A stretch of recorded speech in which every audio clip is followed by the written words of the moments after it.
Hi my dear family, எல்லாருக்கும் வணக்கம். Wish you happy Deepavali to all. எல்லாருக்கும் என்னோட தீபாவளி நல்வாழ்த்துக்கள். ரொம்ப சந்தோஷமா இருக்குது. இந்த மாதிரி டைமில் எல்லாருக்குமே பொதுவாக ஹெல்த் கான்ஷியஸ் எல்லாருக்குமே இருந்துட்டு தான் இருக்குது. அதுக்காக பார்த்தீங்கன்னா ஒவ்வொருத்தரும் ஒரு விஷயத்து மூலமாக நம்ம வந்து வெயிட் லாஸாக இருக்கட்டும், ஃபிட்னஸாக இருக்கட்டும் எல்லாம் பண்ணிட்டு தான் இருக்கோம். சில பேர் பார்த்தீங்கன்னா சூப்பராக வாக்கிங் பண்ணி செம்மையாக வெயிட் லாஸ் பண்ணிட்டு இருப்பாங்க. இன்னும் சில பேர் பார்த்தீங்கன்னா வாக்கிங் பண்ணலாம் டைம் இருக்காது, என்ன மாதிரி டயட் கொடுத்தாலும் ஃபாலோ பண்ணுவாங்க, அது மூலமாக வெயிட் லாஸ் பண்ணுவாங்க. கொஞ்சம் பேர் மட்டும் பார்த்தீங்கன்னா இதெல்லாம் தாண்டி வாக்கிங் டயட் எல்லாம் தாண்டி பார்த்தீங்கன்னா எக்ஸசைஸ் மூலமாக, அது ஜிம்மாக இருக்கலாம், ஆன்லைனாக இருக்கலாம், இல்லை யூடியூப் வீடியோ பார்த்துருக்கலாம், எதையாவது ஒரு விஷயத்த பண்ணி அது மூலமாக பயங்கரமாக வந்து வெயிட் லாஸ் பண்ணுவாங்க. சில பேர் பார்த்தீங்கன்னா ஜும்பா போவாங்க, டான்ஸ் போவாங்க, யோகா போவாங்க, ஸ்விம்மிங் பண்ணுவாங்க, சைக்கிளிங் போவாங்க, வெரைட்டியாக பேட்மிண்டன், இந்த மாதிரி ஸ்போர்ட்ஸ் ஆக்டிவிட்டி எதையாவது ஒன்று பண்ணி கஷ்டப்பட்டு மாதம் 2லேருந்து ஒரு 5 கிலோ வரைக்கும் குறைக்கிறவங்க நிறைய பேர் இருக்கிறோம் இல்லையா? இந்த மாதிரி சூப்பராக ஹார்ட் ஒர்க் பண்ணி மாதத்தில் வெயிட்டை குறைச்சிட்டு இருக்கிற நமக்கு சம்டைம்ஸ் சில சேலஞ்சை ஃபேஸ் பண்ணுற மாதிரி வந்துடும். அப்படி என்னடா சேலஞ்ச் வந்துட போகுது அப்படின்னு தான் நினைக்கிறீங்க. நம்ம ஃப்ரெண்ட்ஸ் வீட்லேயோ இல்லை ரிலேட்டிவ் வீட்லேயோ பார்த்தீங்கன்னா ஒரு பர்த்டே வரலாம், இல்லை ஒரு வெட்டிங் வரலாம். ஏன் அதெல்லாம் இல்லைன்னா கூட நம்ம கெட் டுகெதர் மாதிரி வச்சுட்டு ஜாலியாக என்ஜாய் பண்ணுவோம். இன்னொரு முக்கியமான விஷயம், இதை தாண்டின விஷயம் என்னென்னா ஃபெஸ்டிவல். ஸோ எல்லா மதத்துலேயுமே நிறைய ஃபெஸ்டிவல் இருக்குது. ஸோ எல்லா மதத்துலையும் இருந்தாலும் முன்னெல்லாம் என்ன பண்ணுவாங்கன்னா, ஒரு மலையாளியோட ஃபங்க்ஷன், ஒரு ஓணம் இருக்குன்னு வச்சுக்கோங்களேன், அவங்க மட்டும் தான் கொண்டாடினாங்க. இன்றைக்கி ஓணம் நம்ம எல்லாருமே கொண்டாடிட்டு இருக்கோம். தெலுங்கு வருடப்பிறப்பு நம்ம எல்லாருமே கொண்டாடிட்டு இருக்கிறோம். இன்னும் கிறிஸ்மஸ் அவங்க மட்டுமா கொண்டாடுறாங்க, கிறிஸ்டின் மட்டும், நாமளும் கொண்டாடுறோம். ஸோ அதே மாதிரி முஸ்லீம் பண்டிகையை நாமளும் கொண்டாடுறோம். இப்படி எல்லா இந்து பண்டிகை, தீபாவளி, பொங்கலை அவங்க எல்லாம் கொண்டாடுறாங்க. இப்படி என்ன ஆச்சுன்னா மொத்தமாக எல்லாரோட பண்டிகையும் எல்லாரும் ஒரு சோசியலிசம், வரவேற்கத்தக்க விஷயம், ரொம்ப சந்தோஷமாக இருக்குது. ஏன்னா எம்மதமும் சம்மதமேங்கிற மாதிரி எல்லாம் ஒன்று சேர்ந்து பண்ணிட்டு இருக்கிறோம். ரொம்ப ஹாப்பியாக இருக்குது. ஒருத்தர் வீட்டுக்கு அவங்க கூப்பிட்றது, அவங்க வீட்டுக்கு நம்ம கூப்பிட்றது, ஒரு ஜாலியாக தான் போயிருக்கு. ஆனால் இங்கே தான் பிரச்சனையே. அதில் என்னடா பிரச்சனை, எல்லாம் சோசியலிசமாக இருக்குது, நல்ல விஷயம் தானே அப்படின்னு நினைப்பீங்க. இந்த இடத்துல அங்கே இந்த ஃபெஸ்டிவலில் நடக்கிற சாப்பாடு தான் நம்மளோட பிரச்சனையே. இந்த மாதிரி மாதம் முழுக்க பார்த்தீங்கன்னா கஷ்டப்பட்டு வாக்கிங்கு, எக்ஸசைஸு, டயட்டு இந்த மாதிரி மூலமாக பார்த்தீங்கன்னா 2லேருந்து 3 கிலோ குறைச்சிருப்போம். ஆனால் அதை அப்படியே இந்த மாதிரி நாளில் சாப்பிட்டு திரும்பவும் வெயிட்டு போட்டுருவோம். அதுக்கப்புறம் நினைப்போம், ஃபீல் பண்ணுவோம் பயங்கரமாக, அஜிஜோ இந்த ஃபெஸ்டிவல் டைமில் நான் ஜாலியாக இருந்திருக்கணும், ஆனால் ஃபுட்டில் கொஞ்சம் கண்ட்ரோலாக இல்லாமல் விட்டுட்டேனே அப்படின்னு சொல்லிட்டு ஃபீல் பண்ணுவோம். ஆனால் நோ யூஸ், கதம் முடிஞ்சது தான். அந்த மாதிரி ஃபெஸ்டிவல் தான் இந்த ஃபெஸ்டிவல் தீபாவளி. ஸோ தீபாவளினாலே சொல்லவே தேவையில்லை. பயங்கரமாக பார்த்தீங்கன்னா ஸ்வீட்டு, காரம், பலகாரம், பட்சணம் பயங்கரமாக இருக்கும். இது எல்லாருக்கும் தெரிஞ்ச விஷயம். அதுவும் தீபாவளி அன்றைக்கி சொல்லவே தேவையில்லை. ஊசி போகிற பலகாரம்லாம் நிறைய பண்ணுவாங்க. காலையில் தூங்கி எழுந்ததுமே சாப்பிட ஆரம்பிச்சிருவோம். எல்லாம் சாப்பிட்டு முடிப்போம். இது எல்லாமே என்ன இருக்குது, மெஜாரிட்டி பார்த்தீங்கன்னா ஆயிலும் சர்க்கரையும் தான் நிரம்பி வழியும். உண்மை தானே? நான் சொல்கிறதுல ஏதாவது மாற்று கருத்து இருக்குதுங்களா? ஸோ அந்த மாதிரி பலகாரத்தை நம்ம நிறைய சாப்பிட்டுட்டே இருப்போம். ஆனால் சாப்பிடாமல் இருக்கிறதுக்கு நம்ம என்ன கடவுளாக? நம்ம மனுஷன் தானே, பார்த்தா டெம்ப்ட் ஆக தானே செய்யுது. அப்போ என்ன பண்ணுறோம், போகும்போது ஒரு வாட்டி ஒன்று எடுத்து சாப்பிட்றது, இந்த பக்கம் போகும்போது இந்த பக்கம் வந்து ஒன்று சாப்பிட்றது. நானும் அப்படி தான் செஞ்சிட்ருக்கிறேன். ஸோ இதெல்லாம் தப்புன்னு ஒரு பக்கம் தெரியுது, ஆனாலும் அதை பண்ணக்கூடாதுன்னு மனசு மட்டும் சொல்லுது. சரி, இதுதான் தீபாவளி டைமில் ஸ்பெஷலாக நம்ம சாப்பிட்டுட்டு இருக்கோம்னா, ஏற்கனவே ரெகுலராக சாப்பிடுவோம்ல, நம்ம பிரேக்ஃபாஸ்ட்டாக இருக்கட்டும், லஞ்சாக இருக்கட்டும், டின்னராக இருக்கட்டும், அதெல்லாம் என்ன சாப்பிடாமலாம் இருந்துடுறோம். அதெல்லாம் ஆன் டைமில் கரெக்டாக நடக்கும். அதுவும் சொல்லவே தேவையில்லை, நான்வெஜ்ஜோடு ஸ்பெஷலாக மார்னிங்லேருந்து நைட் வரைக்கும் போயிட்டே இருக்கும். இப்படி நம்ம டெய்லி சாப்பிட்ற ஸ்வீட்டுக்காரமே பார்த்தீங்கன்னா ஒரு 3-4 மடங்கு கலோரியை எக்ஸஸாக சர்ப்ளஸாக சாப்பிட்டுட்ருப்போம். அப்புறம் யூஸ்வலாக சாப்பிட்ற பிரேக்ஃபாஸ்ட்டு, லஞ்சு, டின்னர் எல்லாம் பார்த்தோம்னா மெயின்டெனன்ஸ் கலோரி எவ்ரிடே என்ன சாப்பிட்டோமோ அதையும் சாப்பிட்டுட்ருப்போம். இந்த மாதிரி சாப்பிட்ற விஷயம் தீபாவளி அன்றைக்கி ஒரு நாள் மட்டும் இருந்துட்டால் பரவாயில்லைங்க. சில பேருக்கு 3 நாள் தொடரும், சில பேருக்கு 1 வாரத்துக்கு போகும், சில பேர் 10 நாள் பார்சல் பண்ணி கொண்டு வந்து வச்சுக்கிட்டு சாப்பிட்டுக்கிட்டே இருப்பாங்க. ஒரு நாள் சாப்பிட்றது 4 நாளைக்கு ஈக்குவல்னா 10 நாள் சாப்பிட்டா 40 நாள் சாப்பிட்ற மாதிரி தானே கணக்கு. அப்போ வெயிட்டு ஏறுமா ஏறாதா? கன்ஃபார்மாக ஏறதான் போகுது எல்லாருக்கும். ஏன்டா இப்படி பயமுறுத்துற அப்படின்னா, நாங்கள் என்ன பண்ணால் வெயிட் ஏறாது, அதையாவது சொல்லி தொலைடா அப்படின்னு தானே கேட்குறீங்க. நீங்கள் கேட்கவே இல்லைனாலும் பரவாயில்ல, அதை நான் சொல்ல வேண்டிய கடமையில் இருக்கிறேன். அதனால் கண்டிப்பாக என் ஃபேமிலிக்கு நான் அதை சொல்ல தான் போகிறேன். ஃபஸ்ட்டு நீங்கள் செய்ய வேண்டியது, முறுக்கோ அதிரசமோ எது வேணாலும் சாப்பிடுங்க, அதை கொஞ்சமாக சாப்பிடுங்க. அதாவது போர்ஷன் கண்ட்ரோல் அப்படின்னு ஒன்று இருக்குது. நம்ம பாடிக்கு எவ்வளோ மெயின்டெனன்ஸ் கலோரி எடுக்கணுமோ அது ஒரு நாள் ஃபுல்லாக கணக்கு பண்ணி சாப்பிட்ணுன்னு சொல்லியிருக்கோம்ல, அதுக்குள்ளே இந்த பொருள் எல்லாம் சாப்பிட்டுக்கணும். அளவுக்கு மீறினா அமிர்தமும் நஞ்சுன்னு சொல்லுவாங்க. அதனால் கொஞ்சமாக சாப்பிடுங்க. 1 சாப்பிட்டாலும் அதே டேஸ்ட் தான், 9 சாப்பிட்டாலும் அதே டேஸ்ட் தானே வரப்போகுது. அதை மனசில் வச்சுக்கோங்க. 2வது அதே மாதிரி தான், நீங்கள் 4 முறுக்கோ 5 முறுக்கோ எத்தனை சாப்பிட்டாலும் பரவாயில்ல, ஒரே டைமில் எடுத்து வச்சு சாப்பிடாம அதை இந்த டே முழுக்க அப்பப்போ பிரித்து சாப்பிடுங்க. இதை விட என்ன ஈஸியான வழி? சாப்பிட்லான்னு சொல்லிட்டேன்ல.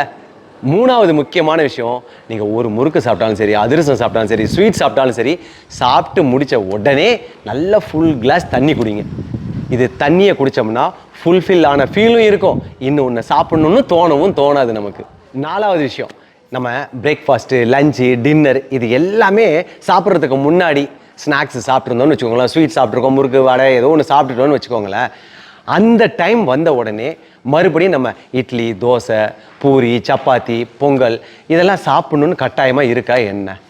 ஆனால் நம்ம என்ன பண்ணுறோம், ஆன் டைம் வந்த உடனே திரும்பவும் ஒரு ரவுண்டு அது எல்லாத்தையுமே உண்டு இல்லைன்னு பார்த்துட்றோம். அங்கே தான் பிரச்சனை. நான் என்ன சொல்கிறேன், முறுக்கு சாப்பிட்றோம் இல்லை ஸ்வீட் சாப்பிட்டோன்னா அதுவும் நம்ம பாடிக்கு தேவையான ஃபுட்டு தானே. அப்போது நம்ம மனசளவில் எப்படி திருப்தி பட்டுக்கணும் அப்படின்னா, நான் இன்றைக்கி பிரேக்ஃபாஸ்ட்டை வந்து வேறு வெரைட்டியாக, இப்போ இட்லி, தோசை இந்த மாதிரி வெரைட்டி இருக்கிற மாதிரி இன்றைக்கி நான் வந்து முறுக்கும் அதிரசமும் சாப்பிட்டுட்டேன், இது ஒரு வெரைட்டியான பிரேக்ஃபாஸ்ட் சாப்பிட்டுட்டேன் அப்படின்னு சொல்லிட்டு மனசை கண்ட்ரோல் பண்ணிக்கிட்டு ஒன்று மறுபடியும் எக்ஸ்ட்ரா பிரேக்ஃபாஸ்ட் சாப்பிடாம இருக்கலாம். இல்லை என்னால் அவ்வளோலாம் தியாகம் பண்ண முடியாது அப்படின்னு நினச்சிங்கன்னா ஒரு இட்லி, 2 இட்லி இல்லை ஒரு தோசை மட்டும் சாப்பிட்டுட்டு முடிச்சுக்கலாம். ஸோ இந்த மாதிரி பண்ண முடியுமா? முடியாது. இந்த மாதிரி பண்ணிட்டோம்னா நம்மளோட பாடிக்கு தேவையான மெயின்டெனன்ஸ் கலோரி இருக்குல்ல, அந்த டேக்கு எவ்வளோ தேவையோ அதை மட்டும் அந்த நாள் முழுக்க நம்ம சாப்பிட முடியும். அது மூலமாக பார்த்தீங்கன்னா வெயிட் ஏறாமல் நம்ம பாதுகாத்துக்க முடியும். 5வது முக்கியமான விஷயம், இந்த மாதிரி ஃபெஸ்டிவல் டைமில் நிறைய எல்லா ஃபுட்டும் சொல்கிறேன், நீங்கள் வடை, பஜ்ஜி, சமோசா என்ன பண்ணுறீங்களோ, ஸ்வீட் பண்ணுறீங்க, முறுக்கு பண்ணுறீங்க, எதை பண்ணாலும் அளவுக்கு அதிகமாக பண்ணாதீங்க. ஏன்னா நமக்கு என்ன தேவையோ அதை மட்டும் பண்ணுங்கள். நம்ம ஃபேமிலியில் எத்தனை மெம்பர் இருக்காங்களோ அதுக்கு உள்ளதை மட்டும் பண்ணுங்கள். ஒரு வேளை அதிகமாக பண்ணிட்டீங்கன்னா யாருக்காவது கொடுத்துருங்க. மனசே வரல கொடுக்க அப்படின்னா நம்ம கொஞ்சமாக தான் செய்யணும். இதில் எந்த ஆப்ஷனும் கிடையாது. 6வது ரொம்ப முக்கியமான விஷயங்க, இந்த மாதிரி செய்கிற ஃபுட்டெல்லாம் நீங்கள் வேறு வழியே இல்லை செஞ்சு தான் சாப்பிட்டாகணும்னு முடிவு பண்ணிட்டீங்கன்னு வச்சுக்கோங்களேன், ஆயில் இல்லாமல் சாப்பிட்றதுக்கு பாருங்கள். அது எப்போ வடை, முறுக்கெல்லாம் ஆயில் இல்லாமல் செய்ய முடியும் அப்படின்னு தானே யோசிக்கிறீங்க. நீங்கள் மனசுக்குள்ளே யோசிக்கிறது எனக்கு வெளியில் கேட்குது, எனக்கும் தெரியும். ஆயிலில் தான் சமைக்க முடியும், ஆயிலில் தான் அதெல்லாம் சுட முடியும்னு தெரியும். ஆனால் அந்த ஆயிலை ரீஃபைண்ட் ஆயில் இல்லாமல் செக்கெண்ணெயில் செய்யலாமா, செய்யக்கூடாதா? நீங்கள் ரீஃபைண்ட் ஆயில், பாம் ஆயில் எவ்வளோ கன்சியூம் பண்ணிக்கோ அவ்வளோதுக்கு ஹார்ட் டிசீஸும் கேன்சரும் வருது. அது ரிசர்ச்சில் நிறைய ப்ரூவ் ஆயிருக்கு. ஸோ அதனால் தயவு செஞ்சு சொல்கிறேன், செக்கெண்ணெய்க்கு மாறிடுங்க, அதையாவது ஃபாலோ பண்ண ஆரம்பிச்சிருங்க. 7வது முக்கியமான பாயிண்ட்டு, சுகரும் அதே மாதிரி தான். நீங்கள் ஸ்வீட்ஸ் எதை பண்ணாலும் முடிஞ்ச அளவுக்கு ஒயிட் சுகரை யூஸ் பண்ணாமல் பார்த்துக்கோங்க. நாட்டு சக்கரை, கருப்பட்டி, பனவெல்லம் இந்த மாதிரி நேச்சுரல் ஸ்வீட்ஸ் யூஸ் பண்ணிக்கோங்க. இதை தான் சாப்பிடலாமேன்னு சொல்லிட்டோம் அப்படின்னு சொல்லிட்டு இஷ்டத்துக்கு நிறையவும் பண்ண முடியாது. ஏற்கனவே சொன்ன மாதிரி தான், அளவுக்கு மீறினா அமிர்தமும் நஞ்சுங்கிறது எல்லாருக்கும் தெரிஞ்ச விஷயம். அதனால் அப்படி பண்ணாலும் கொஞ்சமாக யூஸ் பண்ணிக்கோங்க. 8வது முக்கியமான விஷயம், இந்த மாதிரி ஃபெஸ்டிவல் டைம் வந்துட்டுனாலே என்ன பண்ணுறோம் அப்படின்னா, நம்ம எல்லாமே ஜாலியாக டிவி முன்னாடி உட்காந்துருவோம், இல்லை ஃப்ரெண்ட்ஸோட பேசிகிட்டு இருப்போம், இல்லை மொபைலில் அடிக்ஷனாக மாறிடுறோம். அதனால் என்ன ஆகுதுன்னா, யூஸ்வலாக அதிகமான கலோரி அன்றைக்கி தான் சாப்பிட்ருக்கோம். அந்த மாதிரி டைமில் நம்ம பாடியில் வந்து பேர்ன் பண்ணுற கெப்பாசிட்டியே இல்லாமல் போகுது, எதுவுமே ஆக்டிவிட்டி இல்லாததுனால. தயவு செஞ்சு சொல்கிறேன், அந்த டேவில் முக்கியமாக நீங்கள் எக்ஸசைஸ் பண்ண வேண்டிய அவசியம் எல்லாம் கிடையாது, பண்ணவும் முடியாது, மனசும் இருக்காது.